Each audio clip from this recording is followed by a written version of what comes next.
সংসারে কাজকর্ম করার সময় কি এই দোয়াটা পড়া যাবে? এই দোয়া পড়তে আমার ভালো লাগে। দোয়াটা হলো লা ইলাহা ইল্লা আনতা সুবহানাকা ইন্নী কুনতু মিনাজ জালিমিন। আমাদের মা বোনদের জন্য, এমনকি আমাদের ভাইদের জন্য খুব গুরুত্বপূর্ণ এই জিজ্ঞাসাটা।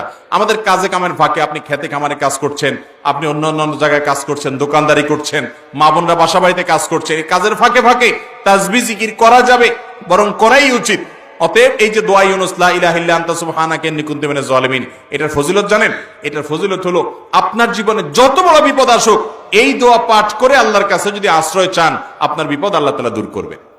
কোরআনে আল্লাহ ওয়াদা করেছেন ওয়াকাযালিকা নুনজিল মুমিনিন, এই দোয়ার মাধ্যমে যেইভাবে ইউনুসকে আমি মুক্ত করেছি, এমন ভাবে ঈমানদারদেরকে মুক্ত করব।